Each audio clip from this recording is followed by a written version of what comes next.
Here's the clue to really affecting people. Start with where they are before you try to take them to where you want them to go. Meet people where they are. If somebody's hurting, you got to meet in the hurt. If somebody's in trouble, you got to start with the trouble.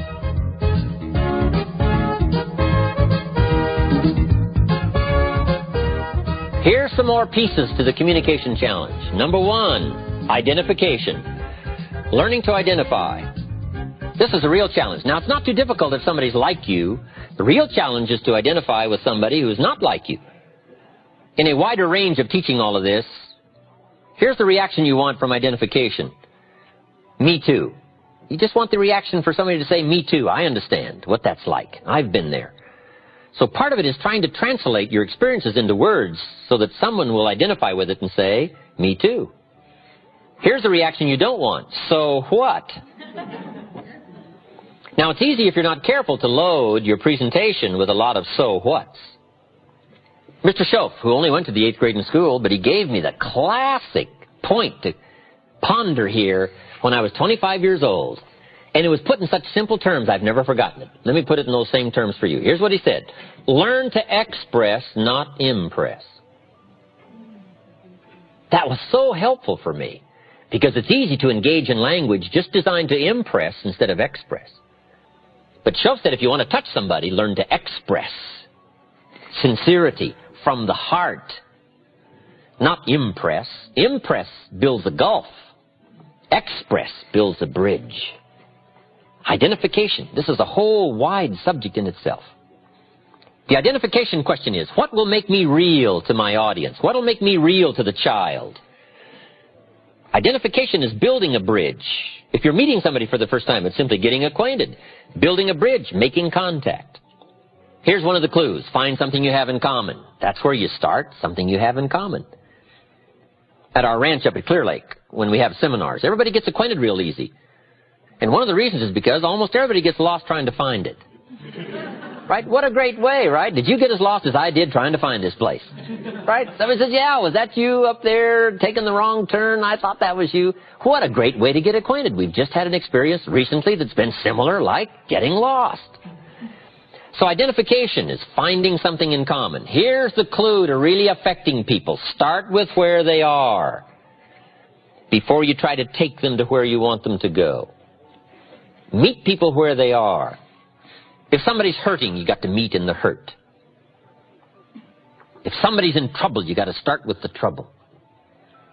One of the greatest communicators of all time, Paul, apostle of early Christian history, didn't have any problem talking to sinners because he claimed to be chief sinner. Wow, what an identification point. Do you think sinners would listen to chief sinner? Of course. He said, tell me about being a sinner. I'm number one sinner. Got the plaque on the wall.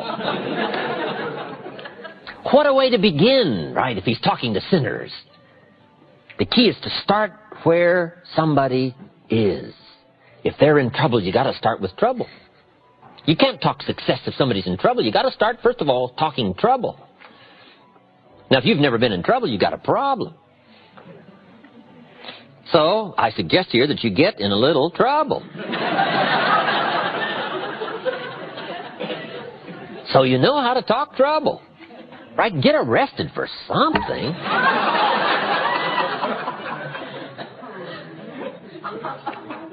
So that when somebody is stricken in the heart, and you've had this experience, maybe not as deeply, but somewhat of an experience of being stricken in the heart. When you meet somebody and you're trying to help them, you can talk about being stricken in the heart, and it'll have substance, it'll have meaning, it'll have depth. And you start there, and then start building the bridge and start building the path towards solving the problem. Identification. How do you identify with a child? It's tough. What if the adult is 40 and the child is 12? We call that a long bridge. How do you bridge the gap between 40 and 12? It isn't easy. In fact, we used to call it the generation gap. And how do you manage the skills that builds the bridge over the generation gap? Well, there's some answers here. Here's number one. Remember when you were 12. You've just got to have the skill to go back This is what an actor does. They go back. They rehearse the early hurts and emotions, the trauma and the drama of the sum total of their life back in the early years. You just got to go back through all that and let it affect you one more time. Let it wash over you one more time. Let it rekindle one more time. You say, well, it may be painful. That's true, but you got to go back through these pains in order to reach some people that are in pain. So part of it is to remember when you were 12. I don't have much problem with 12-year-olds because I remember almost every day of being 12. 12 is a fascinating year. One of the challenges of being 12 is you're not 13. If I heard it once, I heard it 100 times when I was 12. You're only 12. As if that was some awful place to be. Right? The teenagers would say, of course you can't go. You're only 12. I thought, wow. I can't wait to be rid of 12 and become a teenager. So, pretty frustrating. You just got to go back and remember that. If you want to reach somebody 12, you just got to remember 12. Did you ever get chosen last when you were a kid? That's an awesome experience. They're choosing up sides. I'll take you, I'll take you, I'll take you. And then you're last and you're standing there. And the next leader says, well, I guess I'll have to take you. Right? Wow, what an awesome experience. But you just got to go back and relive that. Let it smite you one more time. Let it hit you and let it hurt you. Because, see, to really affect people, you got to be moved. And you've got to be touched. And without moving and touching of life experiences, whatever emotion it calls for, there are some people you can't reach. Here's another key way to reach the kids. Read all their books. Here's what it's called. Do your homework. Lack of homework shows in the marketplace. Lack of homework shows at home. See, if a child has read this book, and I read the book, one of the great places we can meet is in the book. I say to the child, remember the story where right away they're going to be impressed that I've done my homework. And the kid says, did you read that book? I said, yes, I read all those books. They say, wow. But I say, remember the story where? They say, I remember that story. I say, well, that's about like now. Not exactly, but it's pretty close. And the child says, oh, I see, I see. Now they can see because we went back to the common seeing that was in the book. But if you miss the book and don't do your homework, I'm telling you, you'll miss a chance to identify. Here's the big challenge, identifying with somebody who's not like you in color or religion or circumstance. How do the successful reach and touch somebody who isn't successful? Well, first of all, they've got to talk about their struggle, not their success. Let me give you the clue to good identification. Your struggle will more often identify than your success. If you've got an hour to talk and you spend 59 minutes on your success story, we call that building a gulf, not a bridge. You've got to spend most of the time on your struggle, most of the time on your fears, most of the time on your apprehensions, most of the time you hesitated, most of the time you were about to give it up. You've got to spend some time on that. That's called identification and building a bridge. Then take them by the hand and then show them your success when it has meaning because it came from struggle, it came from decision, and it came maybe from heartbreak, and it came maybe from the same position the person finds themselves in that you're talking to. Identification. What makes you real? That's so important. Part of identification is proper word choice. Jesus said to his disciples one day, today I'm going to teach you how to fish. What an important choice of words, fish. Who is he talking to? Fishermen. We call that brilliant. He didn't say, I'm going to teach you how to recruit. No, what did they know from recruit? These fishermen don't know recruit. And if you keep insisting on saying recruit to fishermen, we call you naive. You got to change your vocabulary. He said, I now wish to teach you how to become fishermen. Now see, they understood that language. He said winning people is a lot like fishing. Now see, they understood that story. If it's like fishing, we can figure it out. Here's the next clue to identification. Beware of using inside lingo on the outside world. Sometimes inside, some little catchy phrases become comfortable, but outside they become strange. The man said to me, we've got to get into the Word. We've got to spend more time in the Word. I thought, how small would you have to be?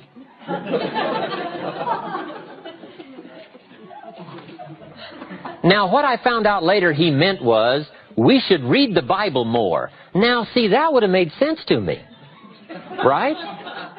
But the into the Word, we call that kind of strangey language. And you got to be careful of strangey language on what we call the outside world. You got to learn to shift gears. The lady said to me, I've learned how to handle my space. She said, how are you doing with your space? I thought, space? What's a space? Now, I found out later she'd been to the space seminars. And she'd learned a kind of spacey language, space. But see, you got to be careful. You talk space to a lot of people, and they go back like this. Say, space. What's this space? Right? Now, the people that have been through the space seminars can understand the spacey language. But if somebody hasn't, you got to learn to what we call shift gears into an appropriate word choice depending on your audience. It's called the gift of language in a variety of awareness to learn how to choose the right words and the right phrases depending on who you're talking to.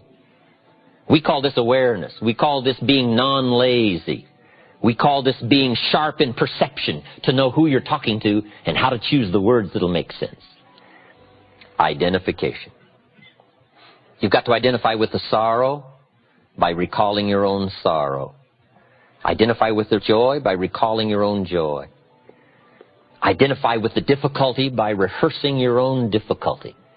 Here's one of the best clues in learning to better identify. Go back over your own life and make a study of your own life, your circumstances, your feelings, your awareness.